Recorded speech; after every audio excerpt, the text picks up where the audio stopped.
আমার বন্ধু ডালিম ছোটবেলায় তার পরিবারের সবাই মারা যায়। সে তার খালার কাছে বড় হয়। সে কখনো জানতে পারেনি কিভাবে তার পরিবারের সবাই মারা যায়।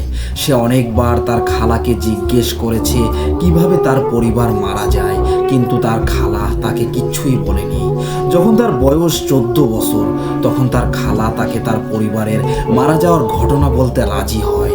তার খালার মতো করে বলছে, তোর বাবা ছিল তোর দাদার একমাত্র ছেলে। তোর বাবা ঢাকায় চাকরি করত আর তোর দাদা গ্রামে কবিরাজি করত। তোর আরেকটা বোন ছিল। তোর বয়স তখন 6 বছর। খুব সুখের সংসার ছিল তোদের, খুব ভালো দিন কাটছিল। তো একদিন রাতে তোর দাদার কাছে হিন্দু বাড়ির কিছু লোক আসে। তাদের নতুন বউ নাকি অদ্ভুত আচরণ করছে। তারা তোর দাদাকে অনুরোধ করে তাদের সাথে যাবার জন্য। তোর দাদা যাবার জন্য তৈরি হলে তোর দাদি বাধা দেয়, বলে রাতে যাবার প্রয়োজন নেই, সকালে যাবে। কিন্তু তোর দাদা কথা না শুনে চলে যায়। তো তোর দাদা গিয়ে দেখে সেই মহিলাকে একটা জিন ধরেছে। তোর দাদা নিজের কাজ শুরু করে শরীর থেকে জিনটা বের করতে শুরু করে, কিন্তু জিনটা সেই মহিলাকে ছেড়ে যেতে চাচ্ছিল না। সেই জিনটা তোর দাদার সাথে কথা বলা শুরু করে। সে বলে যদি তাকে এই মহিলার শরীর থেকে বের করে দেয় তাহলে সে তোর দাদার বংশ শেষ করে দিবে। তোর দাদা তার কথা শুনে না এবং এক প্রকার জোর করেই তাকে শরীর থেকে ছাড়িয়ে নেয়। তো কাজ শেষে তিনি বাড়িতে চলে আসে। ঘটনা শুরু হয় গভীর রাত থেকে।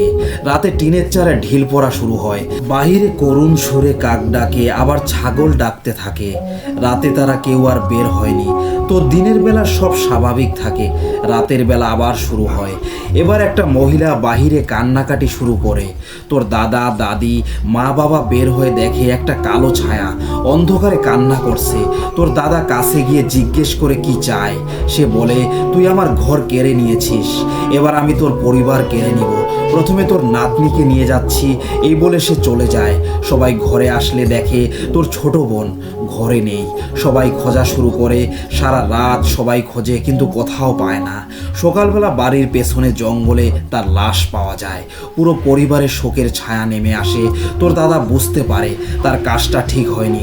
তিনি জিনটা বোতলে বন্দি করার অনেক চেষ্টা করে, কিন্তু জিনটা অনেক শক্তিশালী ছিল। তোর দাদা অন্য কবিরাজের কাছে যায়। সেই কবিরাজ বলে জিনটা এই পরিবার ধ্বংস করার প্রতিজ্ঞা করেছে। এরপর তোর দাদা দাদি সিদ্ধান্ত নেয় তোর বাবা মা আর তোকে আমার বাড়িতে পাঠিয়ে দিবে। তারপর তোকে নিয়ে তোর বাবা মা আমাদের বাড়িতে চলে আসে। তোর দাদা দাদি ওই বাড়িতেই থেকে যায়। এরপর তোর বাবা মা এই বাড়িতে থাকতে শুরু করে। কয়েকদিন হয়ে যায়, তোর দাদা দাদির কোনো খোঁজ পাওয়া যাচ্ছিল না।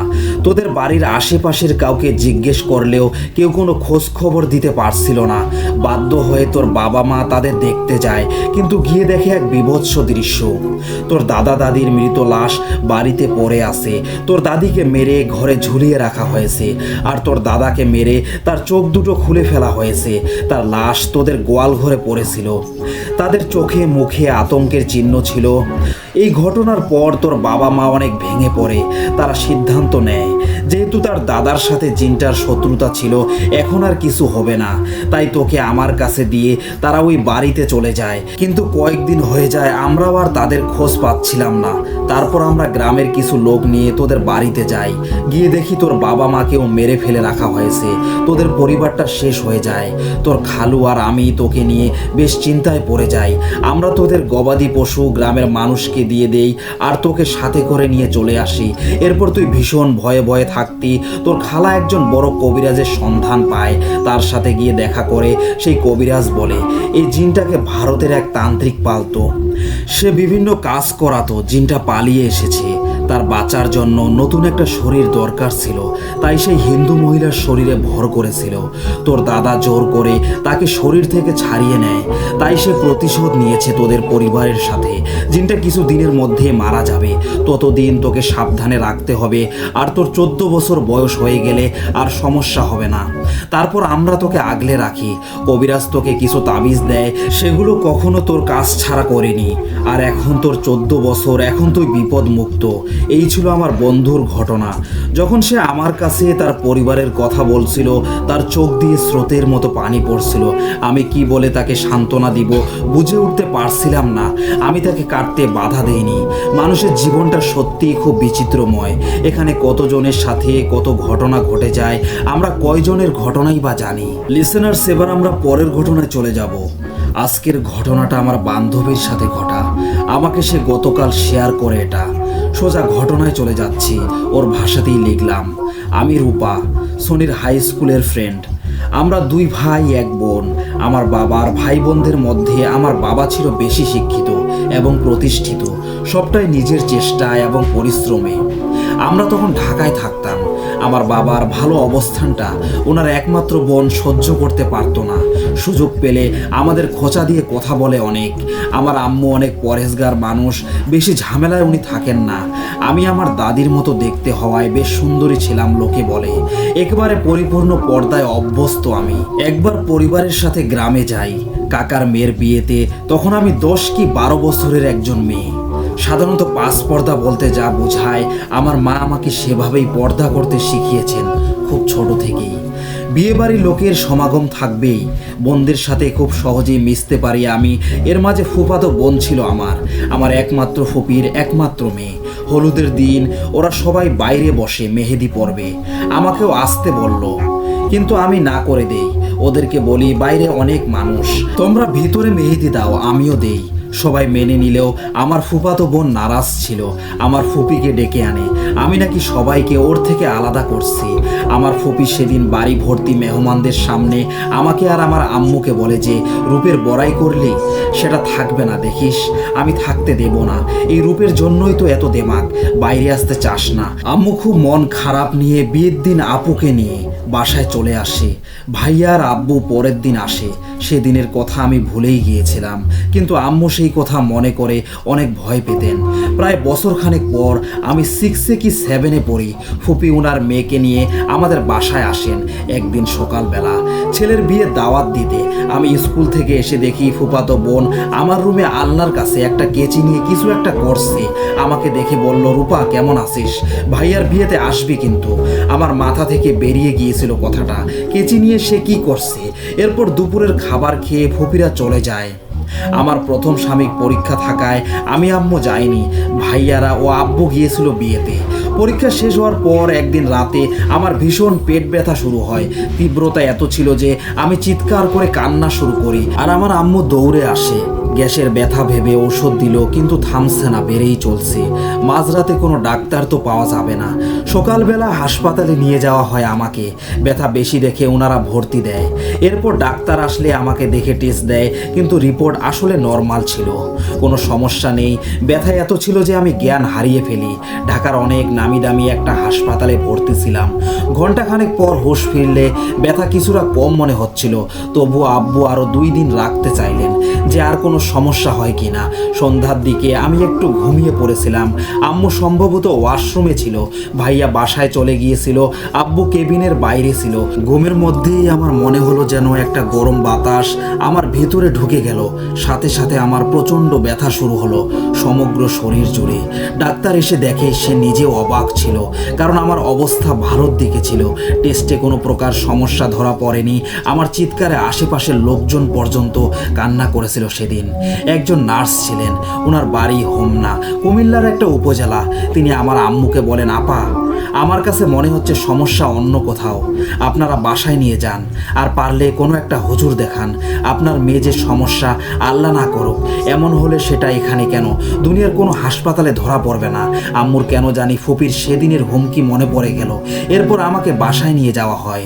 আমাকে বাসায় আনার পর আমার রুম থেকে ভীষণ পচা গন্ধ বের হচ্ছিল, অথচ এমন হওয়ার কোনো লক্ষণ ছিল না। কাজের খালা 2 বেলা এসে ভাইয়াদের রান্না করে দিয়ে যেত আর ঘর পরিষ্কার করে যেত। গন্ধ বের হওয়ার উৎস পাচ্ছিলাম না। এদিকে আমাকে নিয়ে আব্বু আম্মু দিশেহারা। কাজের খালা আল্লাহ গোছানোর সময় দেখেন ভেতরের দিকে 3টা জামার কোনা ছেঁড়া, যেন কেউ টেনে কেটে নিয়েছে। আম্মুকে দেখালে আম্মু সেই জামাগুলো আব্বুকে দেখায়। এরপর আব্বু মসজিদের হুজুরের কাছে যান। সব শুনে উনি একজন ব্যক্তির খোঁজ দেন। সেই হুজুরের মামা লাগেন উনি, জামাল হুজুর নামে ওনাকে সবাই চিনে। বেশ বয়স হয়ে গিয়েছে ওনার। পরের দিন জামাল হুজুরের বাড়িতে যায়।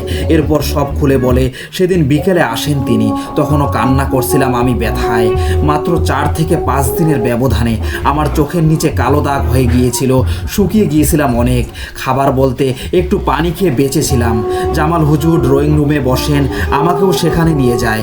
আমাকে একটু সময় নিয়ে দেখেন, এরপর আমার রুমে যায়। সেই গন্ধ কিভাবে আসছিল উনি বুঝতে পারেন কিছুটা। এরপর আম্মুকে জিজ্ঞেস করেন, রূপাকে দেখতে পারে না বা আপনাদের এমন কোনো শত্রু আছে যারা ক্ষতি করার জন্য আপনাদের উপর জাদু করতে পারে এমন? আম্মু আব্বুর দিকে তাকিয়ে রইলেন। আব্বু নির্বিকারভাবে বসে রইলেন। হুজুর বলল, ভাই এভাবে বসে থাকলে হবে না, আপনার মেয়ের কাছে সময় কম। আব্বুর কাছে উত্তর না পেয়ে উনি আমাকে গোসল করিয়ে আনতে বলেন। একদম পাক পবিত্র হয়ে আমাকে নিয়ে বসানো হয়। ওনার সেই ভাগ্নে মানে মসজিদের ইমাম উনিও ছিলেন। ওনাকে আজান দিতে বলা হয়। যিনি আজান দেওয়ার সাথে সাথে ব্যথা এমনভাবে বেড়েছিল যেন আমার প্রাণ বেরিয়ে যাবে এমন। তলপেটে মনে হচ্ছিল কেউ ছুরি দিয়ে কাটছে আমাকে। আমার সমস্ত শরীর কালো হয়ে যায়। এত যন্ত্রণা আমার জীবনে কখনো হয়নি। উনি একে একে সূরা ফাতিহা, সূরা নাস, সূরা ফালাক, মোট কথা রুকাইয়া করতে যা যা করার দরকার উনি পড়া চালিয়ে যাচ্ছেন। উনি আমার একটা হাত ধরে রেখে সূরাগুলো পড়ছিলেন। আব্বু আম্মুকে বলেন, আপনারা কিছুক্ষণের জন্য অন্য রুমে যান, আপনার মেয়ের কিচ্ছু হবে না। আব্বু আম্মুকে যখন ভিতরে আসতে বলে তখন যা বলে, আব্বু একেবারে কেঁদে ওঠেন। আমার ফুপি এই কাজ করেছিলেন। বিয়ের দাওয়াতের নাম ধরে বাসায় এসে আমার জামার অংশ কেটে নিয়ে যায়। সেদিন চিরুনিতে থাকা চুল নিয়ে যায়, সেগুলো দিয়ে উনি জাদু করেন। বিশ্বাস করেন আব্বু অনেক ভেঙে পড়েছিল ওনার বোনের এমন কাজে। আম্মু বলেছিল, সাইফের আব্বু, তোমার বোনের এমন কাজের জন্য আমি আমার মেয়েকে হারিয়ে ফেলতে পারতাম। এরপরের বিচার তুমি করো। এরপর সেই জামাল হুজুর 2 দিন ওনার ভাগ্নের সাথে থেকে আমার রুকাইয়া করায়। এই 2টা দিন আমি খুব কষ্ট পেয়েছি। আব্বু কাকাদের ফোন করে সবটা বলেন। সবাই ফুবুকে অনেক কথা শোনায়। সুস্থ হতে সময় লেগেছিল অনেক, প্রায় 1 সপ্তাহের ধকল মনে হয়েছিল। 7 বছর ধরে আমি অসুস্থ। আমি প্রায় 1 মাসের কাছাকাছি হয়ে যাবে সোজা হয়ে দাঁড়াতে পারিনি। ঘুমাতে গেলে কষ্ট হতো অনেক। জামাল হুজুর বলেন যত তাড়াতাড়ি সম্ভব এই বাসা ছেড়ে দিতে। এর মাঝে আব্বু ট্রান্সফারের কথাও চলছিল। কুমিল্লা ট্রান্সফার হয় আব্বু। এরপর ওইখানেই ভর্তি হই আমি। এরপর আর কোনো দিন বা এখন পর্যন্ত আমি ফুপির বাসায় যাইনি। আমরা কেউই না, কাকা পর্যন্ত যোগাযোগ রাখেনি তাদের সাথে। এখন আমি স্বামী সন্তান সহ সাউথ কোরিয়াতে থাকি। এই ছিল ঘটনা। প্রিয় লিসেনার্স, এবার আমরা পরের ঘটনায় চলে যাব। আমি নুসরাত জাহান, ডাকনাম বন্যা। ঘটনাটি ঘটেছে 2018 সালের শেষের দিকে। সময়টা ছিল শীতকাল। আমার 2 জন ফ্রেন্ড আছে, নদী আর সুবর্ণা। আমরা ছোটবেলা থেকে ঢাকায় একই বাসায় বেড়ে উঠেছি, তাই আমাদের বন্ধুত্বটা ছোটবেলা থেকে শুরু। নদী ও সুবর্ণা স্থানীয়ভাবে ঢাকার হলেও আমাদের গ্রামের বাড়ি বরিশাল। আমি আর নদী একই ক্লাসের হলেও সুবর্ণা 1 ক্লাস উপরে। শীতের ছুটি পড়তেই আম্মুকে আমার গ্রামে যাওয়ার ইচ্ছে জানাই। গ্রামে চাচাদের সাথে ভালো সম্পর্ক না থাকায় গত 4 বছর ধরে গ্রামে যাওয়া হয়নি। গত 2 মাস আগে আমার বড় চাচি মারা যায়। একথা শুনেও আমার বাবা গ্রামে যাওয়ার জন্য নিষেধ করে দেয়। বাবার অভিমান ভাঙার জন্য দাদু নিজেই আমাদের বাসায় চলে আসে। তাই দাদুর অনেক অনুরোধের পর বাবা আর না করতে পারে না, আমাকে দাদুর সাথে গ্রামে যাওয়ার অনুমতি দেয়। আমি বিষয়টা যখন নদী ও সুবর্ণাকে বলি, তারাও আমার সাথে যাওয়ার ইচ্ছা পোষণ করে। আমিও শুনে খুব খুশি হই, কারণ গ্রামে আমার চেনা জানা কেউ নাই। নদী আর সুবর্ণা অনেক কষ্টে তাদের পরিবারকে রাজি করায়। আমরা 2 দিন পরেই দাদুর সাথে রওনা হই। আমরা লঞ্চ চড়ে পরদিনই বরিশাল পৌঁছে যাই। আমাদের বাড়িটা গ্রামের সাইডে পড়েছে। যাই হোক, আমরা সকালবেলা লঞ্চ থেকে নেমে বাড়ির উদ্দেশ্যে রওনা হই। বাড়িটা গ্রামের একদম ভিতরের দিকে হওয়ায় পথেই সন্ধ্যা হয়ে যায়। মাগরিবের আজান পড়তেই আমাদেরকে দাদু একটা চায়ের দোকানে বসিয়ে নামাজ পড়তে চলে যায়। দাদু আর যাই হোক কখনো নামাজ ছাড়ে না। নদী সারা পথে সেলফি ও ভিডিও তোলা কিছু বাদ রাখেনি। আর সুবর্ণা বলে, আচ্ছা আমাকে কি সুন্দর লাগছে। একটু পর পর সাজগোজ শুরু করে দেয়। এদিকে রাত হয়ে আসছে। মসজিদটা একটু দূরে হওয়ায় দাদুর আসতে একটু দেরি হচ্ছিল। দাদু এসে জিজ্ঞেস করে, তোমরা সবাই আয়াতুল কুরসি পড়তে থাকো। আমরা সবাই মাথা নাড়াই। হ্যাঁ। দাদু আমাদের পড়ার সুযোগ না দিয়ে নিজে পড়া শুরু করে। কিছুক্ষণ পরেই আমাদের সবার গায়ে ফু দিয়ে বলে, তোমরা সামনে হাঁটো, আমি পিছনে হাঁটছি। আমরা আর কোনো কথা না বাড়িয়ে হাঁটা শুরু করি। পথে দাদু কিছুক্ষণ পর পরই দোয়া দরুদ পড়তেই থাকে। বিষয়টা আমাদের কাছে বেশ অদ্ভুত লাগে। গ্রামের বাড়ি আসলেও আমাদের কারো মাথায় ওড়না ছিল না। তাই দাদু বলে, দাদু ভাইরা তোমরা মাথায় ওড়না দাও। এতে আমরা একটু লজ্জিত বোধ করলাম। আমরা জঙ্গলের পথ ধরে হাঁটছিলাম। গ্রামে রাত 8টা-9টা বাজলেই মনে হয় মাঝরাত। রাস্তায় কোনো মানুষজনও ছিল না। চারদিক থেকে নিশাচর পাখি আর হুতুম পেঁচার ডাক শোনা যায়। গা সমসমে পরিবেশ। সুবর্ণা বলে, আমি শুনেছি হুতুম পেঁচার ডাক নাকি অমঙ্গলের চিহ্ন। তার মুখে একথা শুনে আমরা দুইজন জোরে হাসতে থাকি। আমাদের হাসি শুনে দাদু বলে, তোমরা চুপ করো। কিছু দূর যেতেই হালকা ঠান্ডা বাতাস আসা শুরু করে। পাশেই ছিল একটা বিশাল ঝিল। আমরা সেখানে পাথর বা ঢিল জাতীয় কিছু ফেলার শব্দ শুনি। কিছুক্ষণ পর অনুভব করি পেছনের গাছপালাগুলো সব দুমড়ে মুচড়ে পড়ছে। দাদু এতক্ষণ আস্তে আস্তে দোয়া পড়লেও এবার জোরে জোরে পড়া শুরু করলো। একে তো সমসমে পরিবেশ, আর তার উপরে দাদুর জোরে জোরে দোয়া দরুদ পড়ার শব্দ শুনে আমরা তিনজনই ভয়ে এক জায়গায় হয়ে হাত ধরে হাঁটা শুরু করলাম। দাদু বলল, পিছনে তাকিও না, তোমরা আল্লাহর নাম নিয়ে সামনের দিকে হাঁটো। আমরা আর কোনো প্রশ্ন করলাম না। কিছু দূর যেতেই মিমকে দেখি বাড়ির সামনে চালতা গাছের নিচে দাঁড়িয়ে আছে। দাদুর লাইটের আলো পড়তেই আমি চিনতে পারি এটা মিম, আমার বড় চাচার মেয়ে। আমি দৌড়ে গিয়ে মিমকে জড়িয়ে ধরে জিজ্ঞেস করি, কেমন আছো মিম? মিম আমাকে ধাক্কা দিয়ে বলে, যা ছেড়ি। বলেই সে ওখান থেকে চলে যায়। আমি একটু কষ্ট পেলাম। মিম আমার থেকে 2 বছরের বড়। আগে যখন আসতাম ওর সাথেই আমি সারাদিন থাকতাম। সে 4 বছরে বদলে যায় কিভাবে? আমার চোখ দিয়ে পানি পড়তে থাকে। দাদু বলল, থাক, ওর সাথে কথা বলো না। আমরা সবাই বাড়ির ভিতরে ঢুকলাম। ঢুকেই দেখি মেজো চাচি আর দাদি আমাদের জন্য দাঁড়িয়ে আছে। মেজো চাচা দিনাজপুর ছোটোখাটো ব্যবসা করে। বাড়িতে শুধু বড় চাচা, দাদু, দাদি, মেজো চাচি আর মিম থাকে। মেজো চাচির কোনো সন্তান নেই। আমার বাবা সবার ছোট। জায়গা জমি সংক্রান্ত সমস্যা হওয়ায় আমার বাবা কখনো এ বাড়িতে আসে না। সেদিনের মতো আমরা ফ্রেশ হয়ে খাওয়া দাওয়া শেষ করি। আমাদের থাকার জন্য মেজো চাচির রুমটা দেওয়া হয়। চাচি দাদির সাথে শোয় আর দাদা বারান্দার চৌকিতে শুয়ে পড়ে। সেদিন আর মিমকে দেখি না। পরদিন সকালে আমাদের ঘুম ভাঙে। আমরা তিনজন গ্রামটা ঘুরে দেখার পরিকল্পনা করি, কিন্তু রাতে মিমের ব্যবহারটা এখনো আমাকে কষ্ট দিচ্ছে। মিমের সাথে দেখা করতেই হবে। ও কেন এমন ব্যবহার করলো? আমি মিমের রুমে যাই, তাকেও আমাদের সাথে নিয়ে যাব, কিন্তু ঘরে গিয়ে দেখি মিম নেই। দাদিকে জিজ্ঞেস করতেই সে বলে, দেখ কোথায় না কোথায় আছে। দাদি যেন বিষয়টা একরকম এড়িয়ে গেল। আমরা কথা না বাড়িয়ে বলি, দাদি আমরা গ্রামটা একটু ঘুরে দেখব। দাদিকে কথা বলতেই দাদি সম্পূর্ণভাবে না করে দেয়। আমাদের তিনজনেরই অনেক খারাপ লাগে। নদী বলে সবার ব্যবহার এমন কেন? এই জন্যই হয়তো তোর বাবা আসতে চায় না।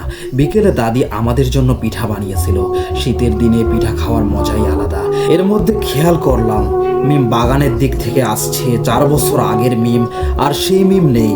সে শুকিয়ে কেমন হয়ে গেছে। এবারও মিম কোনো কথা না বলে সোজা রুমে চলে যায়। মিমের গায়ে অনেকগুলো তাবিজ ঝোলানো। কিছুক্ষণ পর মাগরিবের আজান দেয়। দাদু ঘরে নেই। দাদি আর মেজো চাচি ঘরে নামাজ পড়ছে। তখনই শুনি মিম রান্নাঘরে বসে কান্না করছে, তাও খুব জোরে হিসকি দিয়ে। আমি দেখার জন্য দ্রুত সেখানে ছুটে যাই আর মিমকে জিজ্ঞেস করি, কি হয়েছে মিম তোর? মিম আমাকে দেখে অকথ্য ভাষায় গালি দিয়ে বলে, তুই এখান থেকে চলে যা, এখানে কেন আসছিস? দাদি নামাজ পড়া শেষ করে দৌড়ে এসে মিমকে জুতা দিয়ে মেরে বলে, ঘরে যা। কষ্টে আমি কান্না করে দেই। দাদি বলে, কিছু মনে করিস না দিদি ভাই, ও পাগল হয়ে গেছে। দাদি আর সুবর্ণা ওরা আমাকে সান্ত্বনা দিতে থাকে। সুবর্ণা বলে, আমি আগেই বলেছিলাম মেয়েটা পাগল।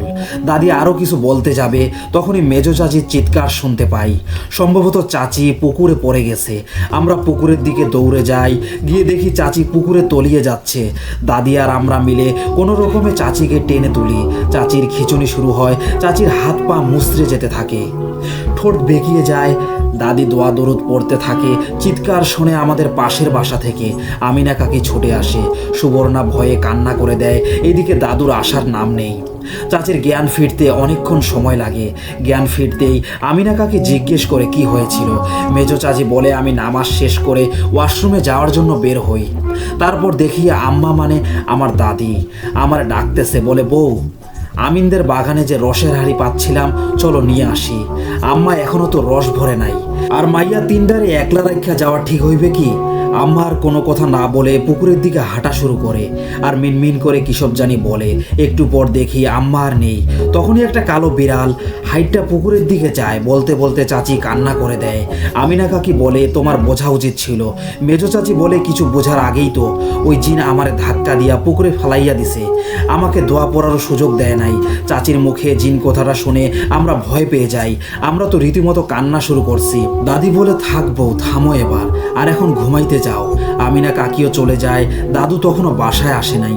দাদিকে জিজ্ঞেস করলে বলেন, ওই তোর দাদু খাদেম হাওলাদারের বাড়ি গেছে, কি জানি তার বউয়ের লগে মনসা নাকি কি যেন ধরেছে, তাই একটু ঝাড়ফুঁক দিতে গেছে। আমরা রাতে খেয়ে দিয়ে শুয়ে পড়ি। নদী বলে, শোন, আমরা আগামীকালকেই চলে যাব। দেখলি তো ভাই, আমি এই পরিস্থিতি কোনো দিন পড়ি নাই। আজকালকার যুগেও এইসব হয় নাকি? সুবর্ণা বলে, আমি তো আজকেই ঘুমাতে পারবো না। ঘড়িতে রাত 9টার বেশি বাজে। হঠাৎ সুবর্ণার ওয়াশরুমে যাওয়ার প্রয়োজন হলে আমাদের দুজনকে ডেকে তোলে, কারণ আমাদের ওয়াশরুমটি ঘর থেকে একটু সামনে। আমরা হাতে টর্চ নিয়ে ঘর থেকে বেরিয়ে যাই। সুবর্ণা ওয়াশরুম থেকে বেরিয়ে আসলে যখনই আমরা ঘরে প্রবেশ করব, তখনই মিমের কান্নার আওয়াজ শুনি। আমি এবার ঠিক করে নিয়েছি আর যাব না, কিন্তু সুবর্ণা তাও মিমের ঘরে উকি দেয় আর বলে, তুমি সবার সাথে এত খারাপ ব্যবহার করো কেন? বলতেই মিম উঠে সুবর্ণাকে ঠাস করে একটা থাপ্পড় মারে, তাও আমরা কিছু বুঝে ওঠার আগেই। নদী ভয়ে জোরে চিৎকার করে উঠে। দাদি আওয়াজ শুনেই দৌড়ে আসে আর আমাদের তিনজনকে ঘর থেকে বের করে বাইরে দিয়ে দরজা আটকে দেয়। আমরা তিনজনই তখন ভয়ে কান্না শুরু করি। মিম ঘরের ভেতর থেকে চিৎকার করে বলে, তোকে বংশই শেষ কইরা দিমু। দাদি দাদাকে ফোন করে তাড়াতাড়ি আসতে বলে। কিছুক্ষণ পর দাদা চলে আসে। আমি কিছু না ভেবেই দাদাকে সরাসরি বলে দেই, দাদু, কালকেই আমরা বাড়ি ফিরছি, এসব কি? দাদু আমার কথার উত্তর না দিয়ে মিমের ঘরে ঢুকে যায়। মিমকে ঝাড়ু দিয়ে পিটিয়ে সেন্সলেস করে দেয়। এটা দেখে আমরা ভয় পেয়ে যাই, আরো জোরে কান্না শুরু করি। দাদু কিছুক্ষণ পর অনেক দোয়া দরুদ পরে মিমকে স্বাভাবিক করে ঘরে আটকে দিয়ে চলে আসে। দাদির কাছে পানি চাইলে দাদি পানি দেয়। তারপর আমরা ঘরে চলে আসি। ঘড়িতে তখন রাত 11টার মতো বাজে। তখন দাদু আমাদের ঘরে আসে। ঘরের ভেতরে থাকা একটা টুলে বসে জিজ্ঞেস করে, ভয় পাইছো দাদু? আমি একটু বিরক্তি নিয়ে বলি, এসব কি দাদু? মিমকে তো আমি আগে এমন দেখি নাই। 4 বছর আগের মিম আর এই মিম মানে চিনাই যায় না তো। দাদু সম্ভবত সব কিছু বলতেই আসছিল। দাদু বলে, 2 মাস আগে তোর বড় চাচি মারা যায়। তুই হয়তো জানিস না, কিন্তু তোর বড় চাচির সাথে একটা মনসা ছিল। নদী কথার মাঝখানে জিজ্ঞেস করে ওঠে, এই মনসাটা আবার কি? দাদু বলে, মনসা মানে বলতে পারো খারাপ জিন। জিন কথাটা শুনে আমরা তিনজন লেপ গায়ে দিয়ে একসাথে গুজু হয়ে বসি। দাদু বলে, তোর বড় চাচি প্রায় অসুস্থ হয়ে পড়তো। অনেক ডাক্তার কবিরাজ দেখাইছি, কাজ হয় নাই। সেই জিন তোর কাকিরে পছন্দ করত, তাই তার লগে সঙ্গ নিয়েছে। তোর কাকির সাথে অনেক খারাপ করেছে মনে হয়। দাদু বলতে চেয়েছিল ওই জিন হয়তো শারীরিক সম্পর্ক করত। দাদুর কথায় যা বুঝেছি, তোর কাকি 2 মাস আগে মারা যায়। মিম প্রায় তোর চাচির কবরের সামনে বৈশা কাঁদত। মনে হয় তখন থেকেই সেই জিন ওরে ধরেছে। এরপর থেকে মাঝে মধ্যেই সেই জিনের আতঙ্ক শুরু হয় মিমের সাথে। তাকে অনেক কবিরাজ দেখাইছি, কিন্তু কাজ হয় নাই। তোর বড় চাচা, তার তো কোনো খবরই নাই। নেশা কইরা কোথায় পইরা থাকে ঠিকই। আজ কয়দিন হইছে আসছি, কিন্তু একবারও বড় চাচাকে দেখি নাই। মিমের শেষ পরিণতি হয়তো তার মায়ের মতো হবে। কত চেষ্টা করছি, কোনো কাজ হয় নাই। নদী বলে, আমি বলি কি দাদু, তুমি মিমকে নিয়ে আবারও চেষ্টা করো, আমার মনে হয় ও ঠিক হইয়া যাবে। দাদু, তোমরা কাল ফিরে যাও, তোমাদের বাসে উঠাইয়া দেবো। তোমার বাপে ফোন করেছিল, আর একদিনও রাখতে চাই না তোমাগো। আমি কৌতূহল বশত জিজ্ঞেস করলাম, আর মেজো চাচির কি হয়েছিল? তারপর দাদু বলল, আমার দাদার আমলে এলাকায় কিছু বদজিন তাণ্ডব শুরু করেছিল, তাই বেশ কিছু হুজুর মিলে ওদেরকে আটকে ঝিলের কাছে বড় বটগাছটিতে আটকে রেখেছিল। এখন তো আবার ওই ঝিল সরকারি, আর সেই বটগাছও কয়েক মাস আগে সরকার কেটে ফেলায় জিনগুলো মুক্ত হয়ে যায়। এলাকায় এখন ওরাই এইসব করতেছে। এলাকার কেউ শান্তিতে নেই। তোমাদের চলে যাওয়াই ঠিক হবে। দাদুর কথা শেষ হতেই ভাবছি, সেই জন্যই দাদি আমাদের ঘুরতে যেতে মানা করেছে। পরদিন আর এক মুহূর্ত দেরি না করে আমরা বাসার উদ্দেশ্যে সেই এলাকাটি ত্যাগ করি। সলিউশনার্স, এই ছিল ঘটনা। আজকের মতো এখানেই শেষ। পরবর্তী ঘটনাগুলো শুনতে চাইলে আমাদের চ্যানেলটি সাবস্ক্রাইব করে আমাদের পাশে থাকবেন। আর এই ঘটনাগুলো কেমন লাগলো সেগুলো অবশ্যই কমেন্টের মাধ্যমে জানাবেন।